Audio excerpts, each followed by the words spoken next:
from Jacob's life in the Old Testament. పాత నిబంధనలో ఉన్నటువంటి యాకోబు జీవితాల నుంచి చూపించుకోవాలి. First of all, I want to show you he was a very ordinary man. మొట్టమొదటి మీకు చూపించుకునేది ఏమిటంటే ఆయన చాలా సామాన్యుడైన వ్యక్తి. And in the beginning of his life, he was a crooked man. తన యొక్క జీవితంలో ఆరంభంలో అతడు చాలా వంకరే మనసు కలిగిన వాడు. And so you see that God uses ordinary people. అంటే దీన్ని బట్టి మీరు చూస్తారు దేవుడు సామాన్యమైన వ్యక్తులను ఉపయోగించుకుంటాడు. God doesn't use people who never made a mistake. ఎప్పుడు తప్పు చేయనటువంటి వాళ్ళని దేవుడు ఉపయోగించుకుంటాడని కాదు. Not only that, God uses people who got a crooked nature. అంతేకాదు ఎవరైతే ఈ వక్రమైన మనసు కలిగి ఉంటున్నారో అటువంటి వాళ్ళని దేవుడు ఉపయోగించుకుంటాడు. He changes that crooked nature. ఆ వక్ర మనసును ఆయన మార్చేస్తారు. See, all of us have got a crooked nature. మనందరికీ కూడా ఈ వంకర టెంకర మనసు ఉంది.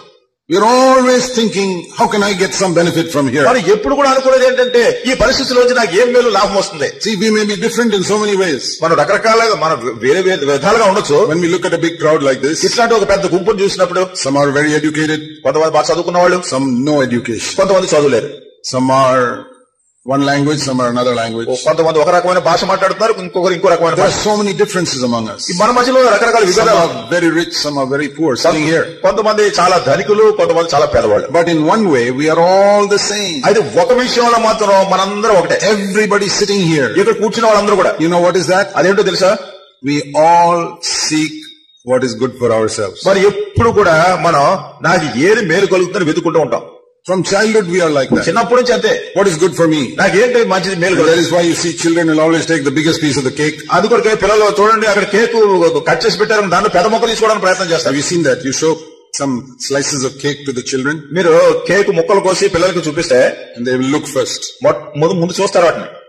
Which is the biggest piece? ఈ ముక్కలన్నింటిలో ఏది పెద్దదే పట్టుకుంటారు దాన్ని. That is nature. అది మన స్వభావం. అది And we have all got it. మనందరికీ ఉంది. And we all did that when we were children. మన పిల్లలంగా మనందరూ అదే చేశాం. Rich, poor, educated, no educated, same thing. ధనికులు గాని, పేదవాళ్ళు గాని, చదువుకున్న వాళ్ళు గాని, చదువులేని వాళ్ళు గాని అందరూ అదే చేశారు. Adam's nature. అది ఆదాము స్వభావం. Always seek what is good for you. ఎల్లప్పుడూ కూడా నాకు ఏది లాభకరమైందో చూసుకుంటున్నారు. Forget about other people. వేరే వాళ్ళ సంగతి నాకు అనవసరం. Just take what is good for you. నాకేది మేలుకరమో అది చూసుకుంటారు. And we are like that. మరి అట్లానే ఉన్నాం.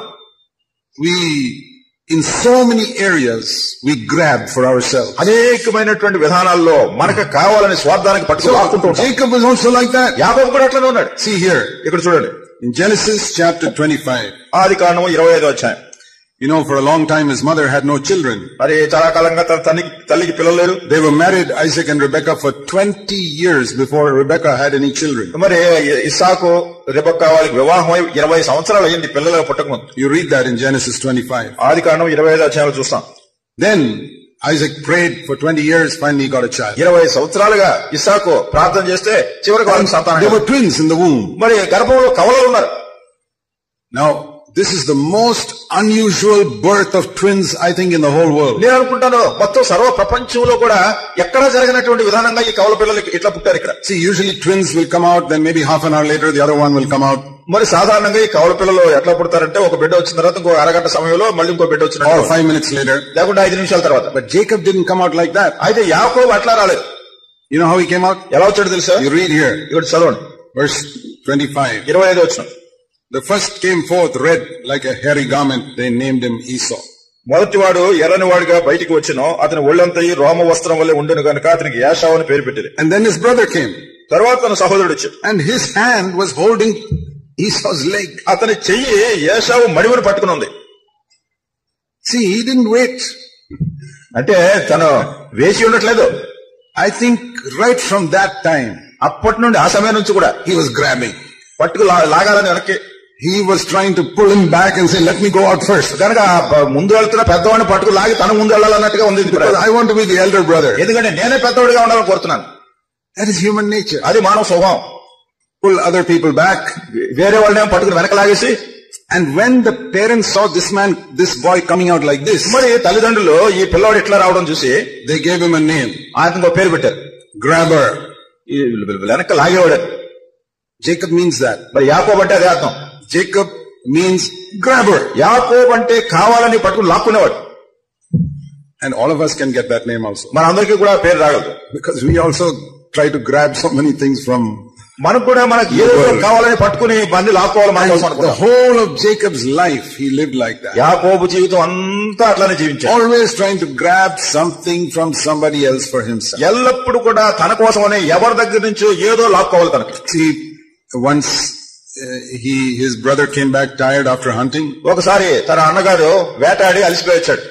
And Jacob thought, now I can get something from my older brother. ఇప్పుడు యాకోబు అనుకున్నాడు, ఇప్పుడు నా అన్న దగ్గర నుంచి నేను ఏదో దాన్ని పొందాలి. I don't know, they may have been 30-40 years old by then. ఒకవేళ ఆ సమయానికి వాళ్ళు 30-40 సంవత్సరాల వయసు ఉండేది. And all those 40 years Jacob was wishing, I wish I had come out 5 seconds before this brother of mine. I would have been the elder brother. ఈ 40 సంవత్సరాల వయసులో అస్తమానం యాకోబు అనుకుంటూ ఉంటాడు, నేను ఒక 5 నిమిషాలు ముందు వచ్చేసి ఉంటే నేను పెద్దవాడిని అయిపోయి ఉండేవాడిని కదా అనే మనసులోనే ఉంది ఇదంతా. He is the older, he is going to get the birthright from my father. ఆ పెద్దవాడు నాకంటే ముందు వచ్చాడు కదా, తండ్రి దగ్గర నుంచి జ్యేష్ఠత్వ హక్కు ఆయనకు వస్తుంది. See, birthright means they get double portion. జ్యేష్ఠత్వ హక్కు అంటే 2 అంతల భాగం వాళ్ళకి వస్తుంది. So if there are 2 sons, 2 కుమారులు ఉన్నారనుకోండి, the father will divide the property into 3 parts. తండ్రి ఏం చేస్తాడంటే మొత్తం ఆస్తి అంతటి 3 భాగాలు చేస్తాడు. And 2 parts will go to the elder brother. 2 భాగాలు పెద్దోడికి వెళ్తుంది. And 3rd part will go to the younger brother. ఈ 3వ భాగం చిన్నోడికి వస్తుంది. So Jacob is wishing, if I came out 5 seconds earlier, I could have got 2 parts. కనుక యాకోబు అస్తమానం అనుకుంటాడు, ఒక 5 సెకండ్ల ముందు వచ్చేసి ఉంటే నాకు 2 అంతల భాగం వచ్చేసి ఉండే. But I can't get it. కానీ ఇప్పుడు పొందలేకపోతున్నా. He is older to me. నాకంటే పెద్దోడు అయిపోయాడు వీడు. Then one day when he saw Esau tired,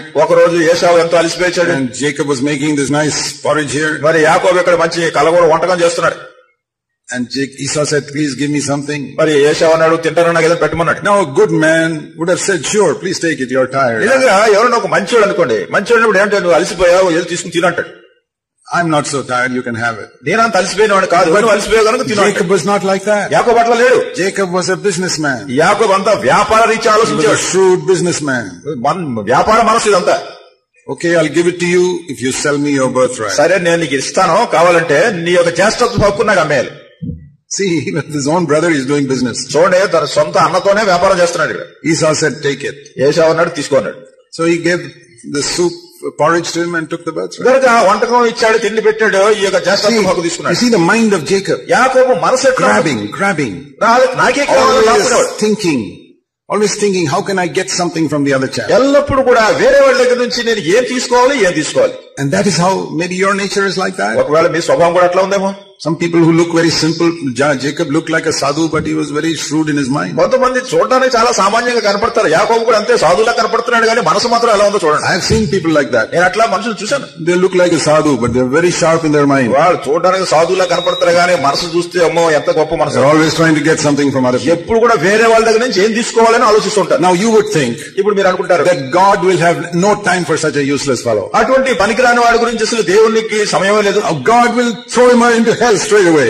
దేవుడు ఇతను సరాసరి నరకాన్ని పంపించేస్తాడు. Now if God did that, we should all go to hell because we are all like that. ఒకవేళ దేవుడు అట్లా చేయాలంటే మనం అందరం కూడా నరకానికి వెళ్ళిపోవాలి. మనం కూడా అట్లాంటి వాళ్ళమే. We are all grabbers. మనం అందరం కూడా ఇట్లా కావాలని లాక్కునేవాళ్ళం. Some people do it in an obvious way and some people do it in a clever way. మరి కొంతమంది కొంచెం బహిరంగ కనబడేట్టు చేస్తారు, కొంతమంది చాలా యుక్తిగా చేస్తారు. But we are all grabbers. అయితే మనం మాత్రం అందరూ కావాలని లాక్కునేవాళ్ళం. And that's how Jacob was. ఆ రీతిగా యాకోబు ఉన్నాడు. And then we read one day, చదువుతున్న తర్వాత ఒక దినాన్ని, that his mother heard Isaac is sending Esau to the forest to get some meat and he's going to give him the birthright. తన తల్లి వినినటువంటి సంగతి ఏమిటంటే, ఇస్సాకు ఈ జ్యేష్ఠత్వ హక్కునివ్వడానికి తన పెద్ద కుమారుని వేటాడుకు రమ్మని పంపించాడు అడవులకు. Because Isaac did not know that Esau had sold his birthright. ఎందుకంటే ఏశావు తన జ్యేష్ఠత్వ హక్కు అమ్మేశాడని ఇస్సాకు తెలియదు. So Isaac said, okay, my son Esau, go and bring some nice food for me and I'll give you the birthright. మరి ఇస్సాకు అన్నాడు, కుమారుడా ఏశావు, నువ్వు వెళ్ళి అరణ్యానికి వెళ్ళి వేటాడు తీసుకురా, నేను మాంసం తిని నిన్ను దీవిస్తాను, జ్యేష్ఠత్వ హక్కు ఇస్తాను. Old man and he was going to die. కనుక ఇతడు చాలా వృద్ధుడు, చనిపోవాల్సి ఉన్నాడు. Isaac's wife Rebecca heard it. కనుక ఇస్సాకు భార్య అయినటువంటి రెబెక్కా ఈ మాటలు వింది. And Rebecca liked Jacob. మరి రెబెక్కా యాకోబు అంటే చాలా ఇష్టపడింది. So she called Jacob. కనుక యాకోబుని పిలిచింది and said, now see, you lose the birthright. చూడు, ఇప్పుడు నీ జ్యేష్ఠత్వ హక్కు పోతుంది. So now we have to deceive your father. ఇప్పుడు మీ తండ్రిని మోసం చేయాలి మనం. See what a man he was. చూడండి ఎట్లాంటి మనుషుడు. He deceived his brother, now he's trying to deceive his father. తన సహోదరుని అన్నగారిని మోసం చేశాడు, ఇప్పుడు తండ్రిని కూడా మోసం చేయడానికి ప్రయత్నం చేస్తున్నాడు. Because his brother was a hairy man. వాళ్ళ అన్న ఒళ్ళంతా రోమములు కలిగి ఉంటుంది, వెంట్రుకలు. His mother made some nice curry and he took it to the father. మరి తల్లి మంచి కూర వండించింది, తండ్రి దగ్గర తీసుకెళ్ళాడు. And his father said, who is that? మరి తండ్రి అన్నాడు, ఎవరు వచ్చినాడు. Isaac was blind, he couldn't see. ఎందుకంటే ఇస్సాకు దృష్టి పోయింది, చూడలేడు. So Jacob tried to change his voice and said, I'm Esau. కనుక యాకోబు తన గొంతు మార్చి నేను ఏశావునని చెప్తున్నాడు. But Isaac said, hey, you sound like Jacob. గనుక ఇస్సాకు అన్నాడు, నీ మాటలు యాకోబులా వినిపిస్తున్నాయి. He felt him. అయితే తన తండ్రి చూశాడు, he's a hairy man. వెంట్రుకలు కలిగిన చర్మం. This is Esau. కనుక ఏశావు అనుకున్నాడు. And he asked him, how did you get this food so quickly? నీకు ఈ ఆహారం ఎంత తొందరగా ఎట్లా దొరికింది అన్నాడు. He says, the Lord gave it to me. ఆయన అన్నాడు, ప్రభువే నాకు దాన్ని నా ముందు తీసుకొచ్చి తొందరగా ఇచ్చాడు అన్నాడు. See, these crooked people, they can even use the Lord's name. చూడండి, ఇట్లా ఈ వక్రమైన మనసు కలిగిన వాడు దేవుని పేరు కూడా ఉపయోగిస్తారు. And he got the birthright. ఆ రీతిగా ఈ జ్యేష్ఠత్వం వచ్చింది. You see, that is how we are. మనం కూడా అట్లా ఉన్నాం, crooked, వక్రమైన వాడు. We use even religion and Christ to get some benefit for ourselves. మన కోసం ఏదో మేలు పొందాలని, లాభం పొందాలని మతాన్ని, క్రీస్తుని కూడా ఉపయోగించుకుంటున్నాం. We use the Lord's name. ప్రభు పేరు ఉపయోగిస్తున్నాం. We try to meet people in the church who can do something for us. మనకేదో ఉపయోగకరంగా ఉండాలని చర్చిలో ఉన్న వాళ్ళు ఏదో కలుసుకుంటున్నాం. And we say, praise the Lord. Praise the Lord అంటున్నాం. And we have got some aim to get something from that man. ఏదో ఆ వ్యక్తి దగ్గర నుండి ఏదో ఒక లాభం పొందాలని. That is Jacob. అది యాకోబు. Absolutely crooked. అది వక్రమైనటువంటి మనసు. And we would think God will never do anything with this man. మనం అనుకుంటా ఈ మనుషుని విషయంలో దేవుడు అసలు ఏ సహాయం చేయడు. It is one of the wonderful stories in the Old Testament. పాత నిబంధనలో ఉన్నటువంటి కథల్లో అద్భుతకరమైన కథ ఇది. Even such a crooked person God could change. అటువంటి వక్రమైనటువంటి స్వభావం మనసు కలిగినటువంటి వ్యక్తిని కూడా దేవుడు మార్చగలిగాడు. And you know how God changed him? దేవుడు ఎట్లా మార్చాడో తెలుసా? Because when Esau heard that his birthright is sold, he got so angry he wanted to kill Jacob. ఎందుకంటే ఏశావు తన యొక్క జ్యేష్ఠత్వ హక్కు ఇదంతా పోయింది, దీవెనలు పోయిందని తెలుసుకున్న తర్వాత కోపం వచ్చింది, యాకోబుని చంపాలనుకున్నాడు. And Jacob had to run away. మరి యాకోబు ఇప్పుడు పారిపోవాల్సి వచ్చింది. And he had to run away to his uncle's house. తన మామ ఇంటికి వెళ్తున్నాడు, పారిపోతున్నాడు. And there God broke him. అక్కడ దేవుడు ఆయన వెలగొట్టాడు. Because his uncle was even a cleverer man than him. ఎందుకంటే అక్కడ వీళ్ళ మామ ఉన్నాడు కదా, ఈయన మించిన తెలివి కలిగినవాడు ఆయన. He could cheat Jacob also. ఆయన యాకోబునే మోసం చేయగలిగాడు. And there 20 years he worked with his uncle and God broke Jacob. అక్కడ 20 సంవత్సరాలు తన మామ దగ్గర ఉన్నాడు, దేవుడు యాకోబుని పూర్తిగా విరగొట్టాడు. You know how God breaks you? మరి ఎట్లా దేవుడు మిమ్మల్ని విరగొడతాడో తెలుసా? He breaks you by putting you with somebody who is cleverer than you. మీకంటే తెలివైనటువంటి యుక్తి గలవాడిని మీ మీద పెట్టి దేవుడు మిమ్మల్ని విరగొడతా ఉంటాడు. Supposing you are a very crooked person, మీరు చాలా వక్రమైన మనసు, వంకర మనసు కలిగిన వాళ్ళు అనుకోండి. He'll give you a very crooked wife. కనుక మీకు ఇంకా వంకర మనసు కలిగినటువంటి భార్యని ఇస్తాడు. That will really break you. ఇంకా మీ పని విరగొట్టబట్టమే. And Laban became Jacob's father-in-law. మరి లాబాను యాకోబు మామ అయ్యాడు. So he may give you a very crooked father-in-law also. మరి ఒకవేళ దేవుడు మీకు ఇట్లాంటి వక్రమైనటువంటి మామగారిని కూడా ఇస్తాడు. Who will cheat you? మిమ్మల్ని మోసం చేస్తాడు మీ మామ. And that will really break you. అది నిజంగా మిమ్మల్ని విరగొడుతుంది. See how God has got so many plans. దేవుడు చూడండి ఎట్లా అనేక రకమైన ఏర్పాట్లు break you. ఎట్లా మిమ్మల్ని విరగొట్టాలి. For your good. Me మేలుకైది. Why does he break us? ఎందుకు మనల్ని విరగొడతాడు? Because we are so proud. ఎందుకంటే మనం చాలా గర్వంతో ఉన్నాం. And he cannot give grace to a proud person. గర్వంతో ఉన్నటువంటి మనిషికి దేవుడు కృప అనుగ్రహించలేడు. It's because he loves you. ఆయన మిమ్మల్ని ప్రేమిస్తాడు. He wants to break you. మిమ్మల్ని విరగొట్టాలని కోరుతున్నాడు. And the only way he can break many people is by putting them in difficult circumstances with their own relatives. అనేక మందిని ప్రభు విరగొట్టాలనుకున్నటువంటి ఏకైక మార్గం ఏమిటంటే తన బంధువుల ద్వారానే క్లిష్టమైనటువంటి పరిస్థితి కూడా వెయిట్ చేయడం. You know, you pray, oh God, please make me a wonderful Christian. మీరు అంటారు, ఓ దేవా నన్ను ఒక అద్భుతకరమైన క్రైస్తవునిగా చెయ్యి. And God will give you a difficult mother-in-law or father-in-law. దేవుడు మీకు ఒక కష్టమైనటువంటి మామగారును అత్తగారును అప్పగిస్తాడు. To answer your prayer. మీ ప్రార్థన జవాబు ఇవ్వడానికి. Because you say, God, make me a wonderful Christian. ఎందుకంటే మీరు అంటున్నారు కదా, దేవా నన్ను ఒక అద్భుతకరమైన క్రైస్తవునిగా చేయాలి. And he wants to make you a wonderful Christian. నిజంగానే మిమ్మల్ని అద్భుతకరమైన క్రైస్తవునిగా చేయాలి. To make you a wonderful Christian, he has to break you first. కనుక మిమ్మల్ని అద్భుతకరమైన క్రైస్తవునిగా చేయాలంటే ముందు మిమ్మల్ని విరగొట్టాలి. He breaks you in so many ways. అనేకమైన మార్గాల్లో దేవుడు విరగొడతాడు. He sometimes breaks us through financial struggle. కొన్నిసార్లు ఆర్థిక సంబంధమైన ఇబ్బందుల ద్వారా దేవుడు విరగొడతాడు. Sometimes people think financial struggle is bad for them. మరి కొంతమంది అనుకుంటారు ఆర్థిక సంబంధమైన ఇబ్బందులు చాలా ఇది చెడ్డగా ఉంటాయి. Think if we have plenty of money, then we can live an easy Christian life. చాలినంత డబ్బు ఉన్నట్టయితే చాలా మంచి క్రైస్తవ జీవితం జీవించవచ్చు అనుకుంటారు. It's not true. అది సత్యం కాదు. I remember when my wife and I got married. మరి నాకు జ్ఞాపకం ఉంది, నేను నా భార్య పెళ్ళైన కొత్తలో. That was 36 years ago. 36 సంవత్సరాల కిందట. We were so poor. ఎంత పేదవాళ్ళం అంటే I was serving the Lord and I used to get very little gifts and I was struggling. నేను ప్రభువుని సేవిస్తూ ఉండేవాడిని, చాలా తక్కువ ఏదైనా గిఫ్ట్ ఇస్తూ ఉండేవారు కొంతమంది. మేము చాలా కష్టపడుతూ ఉండేవాళ్ళం. Nearly 3 years we struggled. ఇంచుమించు 3 సంవత్సరాలుగా ఎంతో బాధపడ్డాం. About 2.5 years. ఇంచుమించు 2.5 సంవత్సరాలు. It was a struggle and a struggle and a struggle. అది మా జీవితంలో కష్టతరమైంది. But those were the best years of our life. అయితే మా జీవితాల్లో ఆ 2.5 సంవత్సరాలు శ్రేష్టమైన సంవత్సరాలు. Because we had so much financial struggle. ఎందుకంటే మాకు అంత ఆర్థిక సంబంధమైన ఇబ్బంది ఉంది కనుక. As I told you the other day, I couldn't even buy one shirt for myself. మొన్నటి రోజు చెప్పాను, నేను అసలు ఒక్క చొక్కా కూడా కొనుక్కోలేకపోయాను. I could never buy one sari for my wife. నా భార్యకు ఒక చీర కూడా కొనివ్వలేకపోయాను. We had to live with very little. కొద్దిపాటి డబ్బుతో మేము బ్రతకాల్సి వచ్చింది. And in those years, we learned one or two things. ఆ సంవత్సరాల్లో ఒకటి రెండు సంగతులు మేము నేర్చుకున్నాం. We learned to depend upon God. దేవుని మీద ఆధారపడటం నేర్చుకున్నాం. We learned that earthly things are not the important things in the world. భూ సంబంధమైన సంగతులు ప్రాముఖ్యమైన సంగతులు కాదనే సత్యాన్ని నేర్చుకున్నాం. We learned to love one another and be close to one another. ఒకరినొకరు ప్రేమించుకుంటూ ఒకరికొకరు సన్నిహితంగా ఉండాలని నేర్చుకున్నాం. And we also learned another thing. మరి ఒక సంగతి నేర్చుకున్నాం. We learned how the poor people in India lived. మరి ఇండియాలో ఉన్నటువంటి పేదవాళ్ళు ఎట్లా జీవిస్తున్నారు అనే సత్యాన్ని. Because I grew up in a good home, I never knew how poor people lived. ఎందుకంటే నేను కొంచెం గొప్పంట్లో పుట్టాను కనుక ఈ పేదవాళ్ళ పరిస్థితి ఎలా ఉంటుంది నాకు ఎప్పుడు తెలియదు. But when I had little money, అయితే నాకు కొద్దిపాటి my wife had, we were struggling. మరి నా భార్య నేను కష్టాలు పడుతున్నప్పుడు, we had a little baby, మాకు ఒక చిన్న బిడ్డ, we don't know whether we have enough money to buy milk powder for the child. మరి అసలు ఆ చిన్న బిడ్డకి పాల పౌడర్ కొనాలంటే కూడా మా దగ్గర డబ్బు లేదు. Then we learned, అప్పుడు నేర్చుకున్నాం how the poor people in India live. మరి ఈ దేశంలో పేదవాళ్ళైన ప్రజలు ఎట్లా బ్రతుకుతున్నారు. And God had to teach me that lesson. దేవుడు నాకు ఆ పాఠం నేర్పించాల్సి వచ్చింది. Because He wanted me to preach to these poor people. ఎందుకంటే ఈ పేద ప్రజలకు నేను బోధించాలని ప్రభు కోరాడు. How can I preach to them if I have not at least had a little bit of experience of their life? వాళ్ళకు వాళ్ళ జీవితంలో ఉన్నటువంటి అనుభవం నాకు కొంతైనా లేకపోతే ఎట్లా బోధిస్తాను వాళ్ళకి. I often say this. చాలా తరచుగా చెప్తాను. Many people gave me wedding gifts. అనేక మంది పెళ్లికి గిఫ్ట్స్ ఇస్తారు నాకు. They gave us some tea set or some verse or something like that. ఏదో ఒక టీ షర్ట్ వెర్స్ ఏదో వచ్చిన వాక్యం ఏదో ఇస్తారు. But God gave us the best wedding gift. అయితే దేవుడు మాకు ఒక మంచి పెళ్లి కానుక ఇచ్చాడు. 3 years of financial difficulty. 3 సంవత్సరాల ఆర్థిక ఇబ్బంది.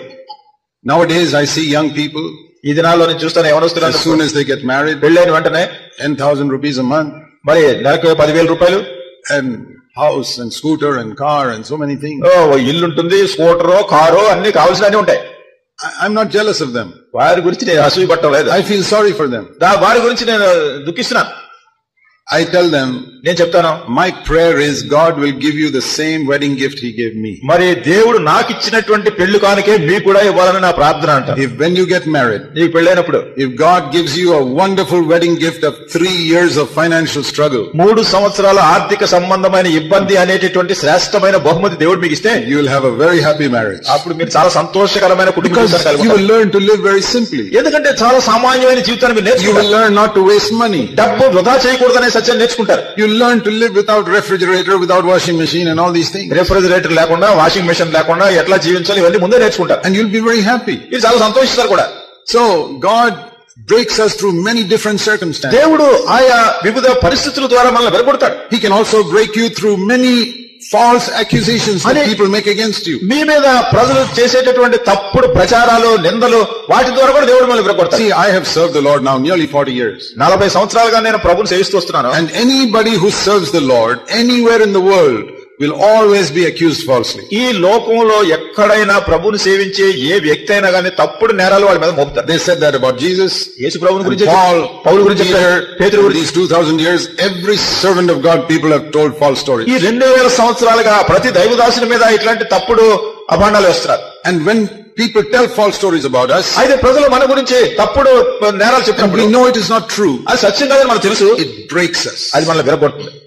Because people begin to think less of us. ఎందుకంటే ప్రజలు మన గురించి చాలా తక్కువగా, చులకనగా చూస్తారు. And God says that is good for you. దేవుడు అంటాడు అది మీకు మేలే. It's good that people think less of you than they think much of you. ప్రజలు మిమ్మల్ని గురించి హెచ్చుగా తలంచేదానికంటే చులకనగా తలంస్తేనే మీకు మేలు. God can break you through sickness. దేవుడు మీకు రోగం ద్వారా విరగొడతాడు. See, the apostle Paul, when God wanted to break him, he gave him a sickness. మరి అపోస్తలుడైన పౌలు దేవుడు విరగొట్టాలని కోరినప్పుడు ఆయనకు ఒక రోగం పెట్టాడు. So whichever way God uses, కనుక ఏ విధానంలో దేవుడు ఉపయోగించినా, he may use your relatives, నీ బంధువులను he ఉపయోగించవచ్చు, may use financial difficulty, ఆర్థిక ఇబ్బందులు he may ఉపయోగించవచ్చు, use false accusation, లేకపోతే తప్పుడు నేరాలు he may ఉపయోగించవచ్చు, use imprisonment, లేకపోతే మీరు చెరసాల్లో వేయబడవచ్చు, he may use so many difficulties. You may go be without a job for some time, మీరు కొంతకాలం ఏ పని ఉద్యోగం లేకుండా ఉండేది చేయొచ్చు, difficulty with your relatives. మీ బంధువులతో ఏదో కష్టం వస్తుంది. But if you can see, all these things are God trying to break you. అయితే ఇవన్నీ కూడా దేవుడు మిమ్మల్ని విరగొట్టడానికి ప్రయత్నం చేస్తున్నాడనే సంగతి చూసినప్పుడు, That's what we see in Jacob's life. యాకోబు జీవితంలో ఏదో చూస్తున్నాం.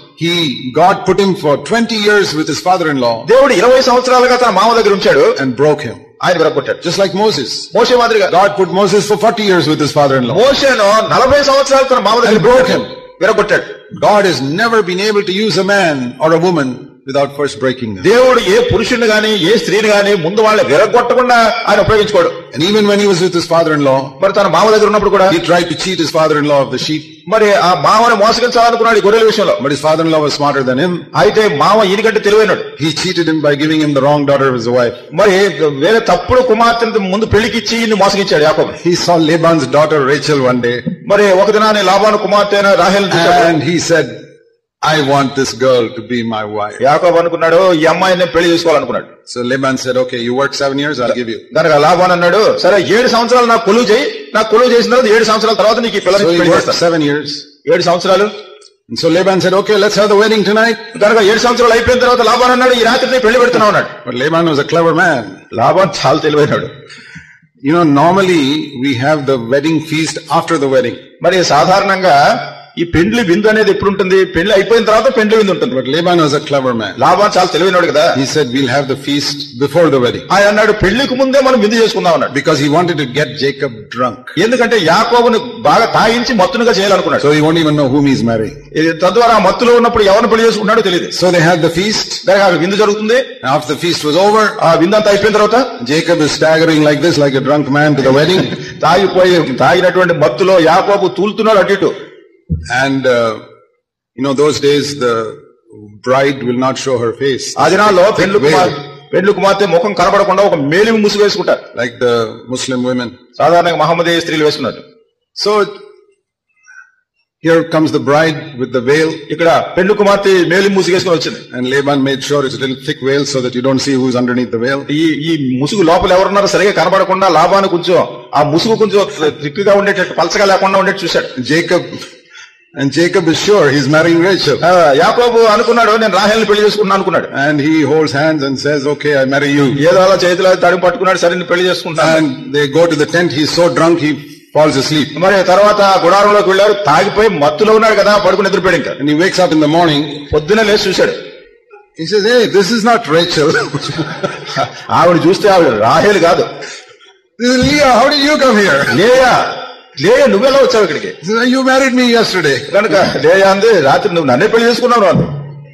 Then he realized this father-in-law is very clever for me. అప్పుడు గ్రహించాడు యాకోబు, నా మామగారి అంత తెలివైనవాడు. See, that is how God breaks a clever man. ఆ రీతిగా దేవుడు ఒక తెలివైన వాడిని విరగొడతాడు. He puts him with somebody more clever than him. ఇంకా తెలివైన వాడిని పైన పెట్టి మొత్తుతాడు. You cheat somebody cleverer than you will cheat you. నువ్వు ఎవరినన్నా మోసం చేస్తే నీకంటే తెలివైన వాడిని నిన్ను మోసం చేస్తాడు. And so he goes to Laban and says, how you cheated me? కనుక లాబాను దగ్గరికి వెళ్ళి చెప్పాడు, నన్ను అట్లా ఎందుకు మోసం చేశావు? He said, no, this is my older daughter. You have to marry her first. ఆయన అన్నాడు, లేదు ఈమె నా పెద్ద కుమార్తె, ముందు నువ్వు పెద్ద కుమార్తెను పెళ్లి చేసుకోవాలన్నాడు. You want Rachel, you work for 7 more years. నువ్వు రాహేలు కావాలంటే ఇంకో 7 సంవత్సరాలు కొలువు చేయమన్నాడు. And there in the sun and the rain he was working.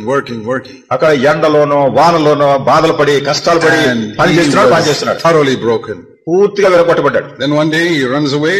ఒక రోజు పారిపోతున్నాడు. His wives and children. తన భార్యలను పిల్లలను తీసుకుని. And now I want you to see this in Genesis 32. ఆదికాండము 32వ అధ్యాయంలో ఉన్న ఈ మాట మీరు చూడాలని కోరుతున్నాను. God met with this man. దేవుడు ఈ మనుషుని కలుసుకున్నాడు. And changed him. ఆయన మార్చాడు. And there's something I want you to see here because God wants to do the same thing in your life. నీ జీవితంలో కూడా దేవుడు ఇదే సంగతి చేయాలని కోరుతున్నాడు కనుక ఈ సంగతి మీరు గమనించాలి. This is the place where Jacob got this cane. మరి ఇక్కడే ఈ స్థలంలోనే యాకోబుకి కర్ర వచ్చింది. The staff that you read in Hebrews 11. హెబ్రీయులకు రాసిన పత్రిక 11వ అధ్యాయంలో చదివేటటువంటి కర్ర ఇక్కడ వచ్చింది. It's a very important passage, Genesis 32.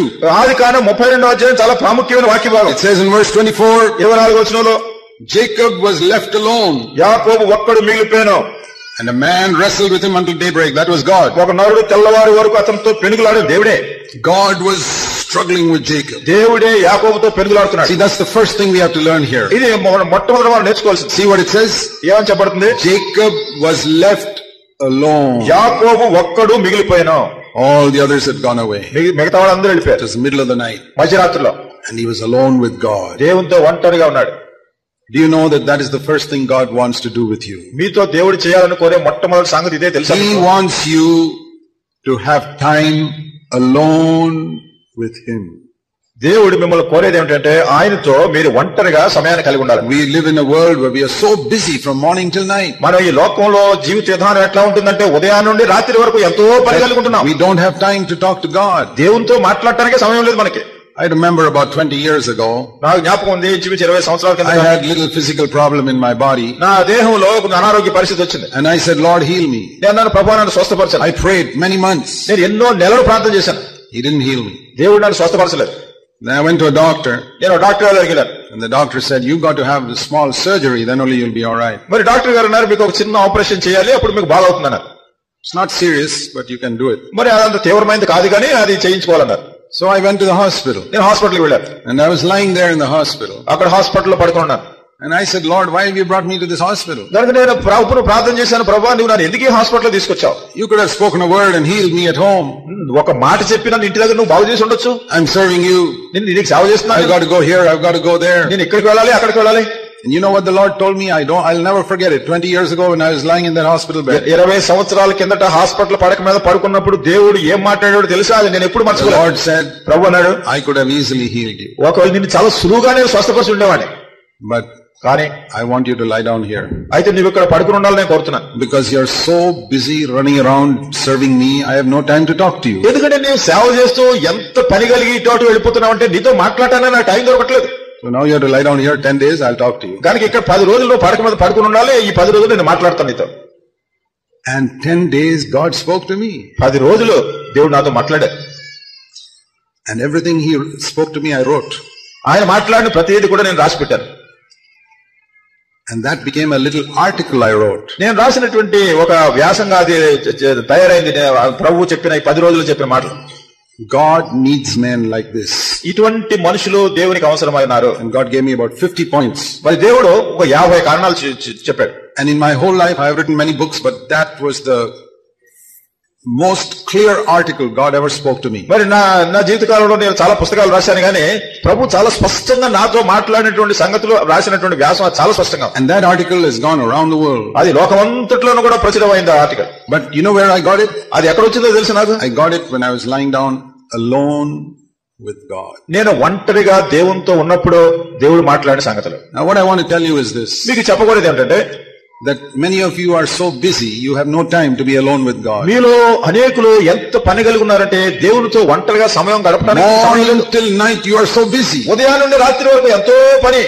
That is why God cannot do anything through you. అందుకే మీ విషయంలో దేవుడు ఏం చేయలేకపోతున్నాడు. So the first lesson you need to learn మొట్టమొదటి పాఠం మీరు నేర్చుకోవాల్సింది యాకోబు నుండి is ఇక్కడ what did we read? ఏం చదువుతున్నాం? Jacob was left alone. యాకోబు ఒక్కడు మిగిలిపోయిన 24 వచనం. He was alone. ఆయన ఒంటరిగా ఉన్నాడు. So that's the number one thing. అది మొదటి సంగతి. Learn to be alone with God. దేవునితో ఒంటరిగా ఉండటం నేర్చుకోండి. Very important. చాలా ప్రాముఖ్యమైనది. Whenever you get some time, మీకు ఏదైనా సమయం దొరికినప్పుడు learn to be alone with God. దేవునితో ఒంటరిగా ఉండటం నేర్చుకోండి. Now many of you who have small children, మీలో చాలా మంది చిన్న పిల్లలు ఉన్నారు. You may not get time early in the morning. ఉదయాన్నే మీకు సమయం దొరకకపోవచ్చు. Children are awake at night. పిల్లలు రాత్రిలో లేస్తారు. Morning you have to get them ready to go to school. పొద్దునే స్కూల్ కి వాళ్ళని సిద్ధం చేయాలి. I remember when all my 4 boys were small. మరి నాకు జ్ఞాపకం ఉంది నా 4 కొడుకులు చిన్నవాళ్ళుగా ఉన్నప్పుడు my wife never used to get time in the morning to read the Bible. అసలు నా భార్యకి బైబిల్ చదవడానికి ఉదయాన్నే సమయం ఉండేది. Children are awake and food has to be cooked and breakfast has to be served. ఎందుకంటే పొద్దునే పిల్లలు లేచిపోతున్నారు, వాళ్ళకి అన్నం వండాలి, బ్రేక్ఫాస్ట్ పెట్టాలి, స్కూల్ సిద్ధం చేయాలి, polish their shoes to go to school. వాళ్ళు స్కూల్ కి వెళ్ళడానికి బూట్లు పాలిష్ చేయాలి. So many things. ఎన్ని సంగతులు. So she used to get time only late at night after all the children have gone to sleep. ఆ పిల్లలందరూ నిద్రపోయిన తర్వాత అప్పుడు ఆవిడకి సమయం దొరికేది. So sometime you must get. కొన్నిసార్లు మీకు ఏదో సమయాన్ని నిర్ణయించుకోవాలి. Either morning or night or sometime. ఉదయం రాత్రి ఎప్పుడో or middle of the night. లేకుంటే మధ్యరాత్రిలో. But you must get time alone with God. ఏమైనప్పటికీ దేవునితో ఒంటరిగా ఉండేటటువంటి సమయాన్ని మీరు ఏర్పాటు చేసుకోవాలి. You young people, ఎవరొస్తులేని వాళ్ళు, learn to spend time alone with God. మీరు ఒంటరిగా దేవునితో సమయం గడపడానికి ఏర్పాటు చేసుకోండి. Jesus used to go into the wilderness. యేసుక్రీస్తు ప్రభువారు అరణ్యంలోకి వెళ్తుండేవారు. Because that's the only place he could get to be alone with his father. ఎందుకంటే తన తండ్రితో ఒంటరిగా ఉండడానికి అదే ఆ స్థలమే అనుకూలమైంది. You know, in our city life nowadays in the world is so busy, we have no time for God. పట్టణ జీవితాల్లో ప్రస్తుత దినాల్లో ప్రపంచంలో మనుషులకి అసలు సమయమే లేకుండా. That is why people don't even know the Bible. అందుకొరకే ప్రజలకు అసలు బైబిలే తెలియట్లేదు. One of the great tragedies today is people don't know the Bible. ఈ దినాల్లో ఉన్నటువంటి మహా విషాదకరమైనటువంటి సంగతి ఏంటంటే ప్రజలకు బైబిల్ అంటే తెలియట్లేదు. They have no time to sit and read God's word. దేవుని వాక్యం చదవడానికి వాళ్ళకి సమయం లేదు. They are watching television, they are reading magazines. మ్యాగజైన్లు చదువుతున్నారు, టెలివిజన్లు చూస్తున్నారు. And the devil has made their life so busy. మరి అపవాది వాళ్ళ జీవితాలను ఎంతో పని కలిగి ఉండేట్టు చేస్తున్నాడు. I heard a story like this once. ఒకసారి నేను ఇట్లాంటి ఒక కథ విన్నాను. ఇట్లా they were having a big conference in hell. మరి నరకంలో ఒక పెద్ద కాన్ఫరెన్స్ ఒకటి పెట్టారు. The devil was asking people how to lead all these people astray from God. మరి అపవాది అక్కడ మాట్లాడుతుంటున్నాడు, ప్రజలందరినీ కూడా దేవుని దగ్గర నుంచి దూరంగా ఉంచాలంటే ఏం చేయాలి? And all the demons came up with various suggestions. దయ్యాలన్నీ కూడా రకరకాల సలహాలు పట్టుకొచ్చారు. We'll make more filthy movies. అసభ్యకరమైన సినిమాలు చూపిస్తాం. Or we will give cheap alcohol to people. లేకుంటే చాలా చౌకబారు తాగుడు పదార్థాలు మత్తు ప్రజలకు ఇస్తాం. Encourage people to smoke or take drugs or something like that. లేకుంటే సిగరెట్లు కాల్చడం, డ్రగ్స్ తీసుకోవడం, ఇట్లాంటి వాటన్నింటినీ మేము the devil said those are all good ideas. కనుక అపవాది చెప్పాడు ఇవన్నీ బానే ఉన్నాయి. Any better ideas? ఇంకా శ్రేష్టమైనది ఏదన్నా ఉందా సలహా? So one demon said, కనుక ఒక దయ్యం చెప్పింది, we will make people's life so busy that they have no time to think about God. ప్రజల జీవితాలని ఎంత పని కలిగి ఉండేట్టు చేస్తామంటే ఇంక దేవుని గురించి తలంచే సమయమే వాళ్ళకి లేకుండా. The devil said that is the best plan. అపవాది అన్నాడు ఇది గొప్ప ఏర్పాటు. These people make from morning till night, make them busy. ఈ ప్రజలను పొద్దు నుంచి రాత్రి వరకు ఎంతో పని కలిగి ఉండేట్టు చేశాడు. They don't have to sin. ఇంకా పాపం చేయక్కర్లేదు. From morning till night, పొద్దు నుంచి రాత్రి వరకు this thing, that thing, the other thing, the other thing, the other thing, all the time. ఇది చేయాలి, అది చేయాలి, అది చేయాలి, ఆ పని ఈ పని, ఇక మొత్తం ఈ పని నిండిపోయింది. Night, రాత్రి go to sleep. అయిపోయింది, అలసిపోయింది. Morning again same thing. మళ్ళీ పొద్దున్నే ప్రారంభం. I have no time for God. ఇంక దేవునికి సమయం లేదు. You know that's the devil's trick. ఇది అపవాది తెచ్చే ట్రిక్ అని తెలుసు. You decide today. దానికి ఈ రోజు తీర్మానం చేసుకోండి. You are going to learn to be alone with God sometime. మరి దేవునితో ఒంటరిగా ఉండడానికి సమయాన్ని మీరు ఏర్పాటు చేసుకోవాలి మీరు. Then secondly, రెండవది we read here ఇక్కడ చదువుతున్నాం that God broke Jacob. దేవుడు touched the hollow of his thigh and dislocated it. Verse 25. 25వ వచనంలో దేవుడు ఆయన తడుపోటి మీద అతన్ని కొట్టెను. And that's what God had been doing for 20 years. 20 సంవత్సరాలుగా దేవుడు breaking him, breaking him, breaking him, breaking him. విరగొట్టడం. Finally he broke, dislocated his thigh. చివరిగా తన తుంటి నరాన్ని విరగొట్టాడు. And suddenly Jacob collapsed. అకస్మాత్తుగా యాకోబు కింద పడిపోయాడు. ఇంకా and he had to look for a stick. ఇంక ఇప్పుడు అక్కడ కర్ర కావాల్సి వచ్చింది. That's when he learned that he needed God. అక్కడే ఆయన నేర్చుకున్నాడు దేవుడు ఆయనకు కావాలి. And for the rest of his life as a young man he needed a stick. తన జీవితకాలం అంతా కూడా యవనస్తుడిగా కర్ర కావాల్సి వచ్చింది. If God has succeeded in breaking you, దేవుడు నిన్ను విరుగ్గొట్టే విషయంలో విజయం పొందితే you're a very blessed person. నీవు ఎంతో ధన్యుడైన వ్యక్తి. You know my experience? నా అనుభవం తెలుసా? From the age of 19 సంవత్సరాల నుంచి till the age of 35 సంవత్సరం వరకు 16 years 16 సంవత్సరాలు God took me through so many circumstances where he broke me. దేవుడు అనేకమైనటువంటి పరిస్థితుల గుండా తీసుకెళ్లి నన్ను విరగొట్టాడు. I was in churches where the elders would suppress me. నేను వెళ్ళినటువంటి సంఘాల్లో ఉన్నటువంటి పెద్దలు నన్ను నొక్కి పెడుతూ ఉండేవారు. They would not let me come up. అసలు నన్ను పైకి రానిచ్చేవారు కాదు. Push me down, push me down, push me down. ఎంతసేపు కిందకి నెట్టేయడం. I said okay. సరే మంచిదే అనుకున్నా. I remember once in an assembly, ఒకసారి నాకు జ్ఞాపకం ఉంది, ఒక సమాజంలో elders were so upset with me. పెద్దలు నా విషయంలో ఎంత తప్పిపోయారు. Sit at the back every Sunday. ప్రతి ఆదివారం వెనకాల కూర్చోమన్నారు. So I used to sit at the back. నేను వెనకాల కూర్చునేవాడిని. And the Lord said, shut your mouth. ప్రభు చెప్పాడు, నువ్వు నోరు మూసుకుని ఉండాలి. Sit quietly at the back. మౌనంగా వెనక కూర్చుని ఉండు. And respect this elder brother. ఈ పెద్దలైన సహోదరులను నువ్వు గౌరవించాలి. So I did that. అది చేశాను. For 2-3 years. 2-3 సంవత్సరాలు. And God broke me. దేవుడు నన్ను విరగొట్టాడు. That was good for me. అది నాకు మంచిదే. And because God broke me, దేవుడు నన్ను విరగొట్టాడు కనుక he could give me authority later on. తర్వాత నాకు అధికారం ఇచ్చాడు. You know, if you give authority to an unbroken man, నీవు విరగొట్టబడినటువంటి వ్యక్తికి అధికారం ఇస్తే he will use it in a very bad way. అతడు చాలా దుర్వినియోగపరుస్తాడు దాన్ని. I've seen many elders and preachers. నేను అనేక మంది బోధకుల్ని పెద్దలను చూశాను. They have authority. వాళ్ళకి అధికారం ఇస్తే and they rule like maharajas. వాళ్ళ మహారాజాలు పరిపాలన చేసినట్టు పరిపాలన చేస్తారు. I can never do that. అది నేను ఎప్పుడు చేయలేనట్టు. Because 16 years God broke me. ఎందుకంటే 16 సంవత్సరాలు దేవుడు నన్ను విరగొట్టాడు. I can never rule over other people for the rest of my life like a maharaja. నా జీవితకాలం అంతట్లో ఇతర ప్రజలను ఎప్పుడు మహారాజులాగా పరిపాలన చేయను. You know, that is why God breaks you. అందుకొరకే దేవుడు నిన్ను విరగొడతాడు. Then thirdly, మూడవదిగా we read here in Genesis 32. ఆదికాండం 32వ అధ్యాయం. First he was alone with God, then God broke him. మొట్టమొదటిగా ఆయన దేవునితో ఒంటరిగా ఉన్నాడు, రెండవ దేవుడు ఆయన విరగొట్టాడు. Third thing, he was very earnెస్ట్ with God. Verse 26. 26వ వచనంలో దేవుని విషయంలో ఆయన చాలా యథార్థపరుడు. He said, I will not let you go unless you bless me. ఆయన అన్నాడు, నీవు నన్ను ఆశీర్వదిస్తేనే గాని నేను నిన్ను పోనివ్వను. You know, that is the type of person who will be an overcomer. అటువంటి వ్యక్తి జయించేవాడిగా ఉంటాడు. All his life Jacob was a grabber. తన జీవితకాలం అంతా కూడా యాకోబు తన కొరకే పట్టుకు లాక్కునేవాడు. Grabbed his brother's leg. తన సహోదరుని మణి పట్టుకులాగాడు. Grabbed his brother's birthright. తన సహోదరుని జ్యేష్ఠత్వం లాక్కున్నాడు. Grabbed his father-in-law's property. తన మామగారి ఆస్తిని లాక్కున్నాడు. He grabbed his father-in-law's 2 daughters as wives. మరి తన మామగారి 2 కుమార్తెలు భార్యగా లాక్కున్నాడు. Grabbing all earthly things. ఎంతసేపు అది లాక్కోవాలి, ఇది లాక్కు భూ సంబంధమే లాక్కుంటూ కూర్చున్నాడు. Women, property, all these things. స్త్రీలు, ఆస్తిపాస్తులు వీటన్నిటిని లాక్కుంటూ వచ్చాడు. Now ఇప్పుడు he empties his hands. చేతులు ఖాళీ చేసుకుంటున్నాడు. And now he is grabbing God. ఇప్పుడు దేవుణ్ణి పట్టుకుంటున్నాడు. And say, God, I'm grabbing you now. అంటున్నాడు, దేవా నిన్ను నేను పట్టుకుంటున్నాను. I will not let you go unless you bless me. నీవు నన్ను ఆశీర్వదిస్తేనే గాని నేను పోనివ్వను. Can you imagine how happy God was? చూడండి, ఆ మాట చెప్పినప్పుడు దేవుడు ఎంతో సంతోషించాడు. This man who spent his life grabbing women and money and property and all that. ఈ యొక్క మనుషుడు తన జీవితకాలం అంతా కూడా స్త్రీలను, ఆస్తిపాస్తులను, ఈ భూ సంబంధాలను పడి లాక్కున్నవాడు. Now he doesn't want all that. ఇప్పుడు వీటన్నిటినీ God says he wants me now. నీవే నాకు కావాలంటున్నాడు ఇప్పుడు దేవునితో.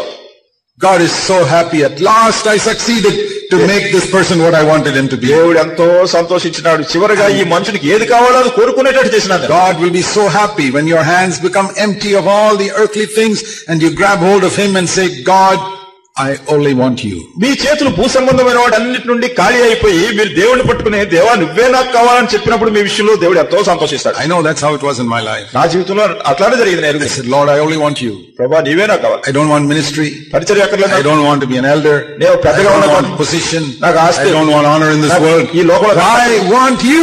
నీవే కావాలి నాకు. Have you come to that place? మీరు ఆ స్థలానికి వచ్చారా? Have you come to the place where you say, Lord, I only want you, nothing else? ఓ దేవా నాకు కేవలం నువ్వే కావాలి, ఇంకేం వద్దు అనే స్థితి. I don't want house, lands, nothing. నాకు ఇల్లు అక్కర్లేదు, ఆస్తి అక్కర్లేదు. I don't even want healing in my body. నా దేవుడు స్వస్థత కూడా అక్కర్లేదు. If I have you, it's enough. నువ్వు ఉంటే చాలు. Then lastly, చివరిగా we see here in verse 27, 27వ వచనంలో చూస్తున్నాం, Jacob was honest with God. యాకోబు దేవుని విషయంలో చాలా యథార్థంగా ఉన్నాడు. You know, God asked him, what is your name? దేవుడు అడిగినా నీ పేరేంటారు? Why does he ask as if he doesn't know his name? ఎందుకు అడగాలి? ఈయన పేరు దేవునికి తెలీదా? Why is he asking him? ఎందుకు అడుగుతున్నాడు? To see whether he be honest. నిజంగా చెప్తాడో లేదో చూద్దాం. You know, 20 years earlier, Esau asked, Isaac asked him, what is your name? 20 సంవత్సరాల కిందట తండ్రి అయినటువంటి ఇస్సాకు అడిగాడు, నీ పేరేంటి? What is your name? నీ పేరేంటి? Esau. ఏశావు అన్నాడు. Now God asks the same question. ఇప్పుడు దేవుడు మళ్ళీ అదే ప్రశ్న అడుగుతాడు. To find out if he has learned to speak the truth. నిజం చెప్పడం నేర్చుకున్నారో లేదా అని. What is your name? ఏమిటి నీ పేరు? Lord, I'm Jacob. నేను యాకోబుని. I'm a grabber. నేను లాక్కునేవాడిని. I'm a deceiver. మోసగించేవాడిని. And God said, దేవుడు అన్నాడు, your name will not be that from now on. ఇప్పటి నుండి నీ పేరు యాకోబు కాదు. Your name will become Israel, verse 28. 28వ వచనంలో నీ పేరు ఇశ్రాయేలే.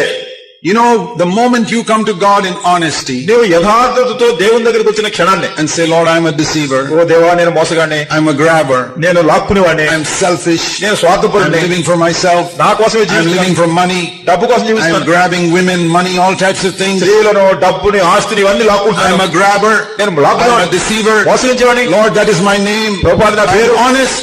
నేను యథార్థంగా చెప్తున్నాను. God will say to you, దేవుడు అంటాడు, at last you have become honest. చివరకు నువ్వు యథార్థపరుడు అయ్యావు. You are forgiven. నీవు క్షమించబడ్డావు. You will be a prince of God from today. ఈ దినానండి నీవు దేవునితో రాజకుమారుడిగా ఉంటావు. You will be an overcomer.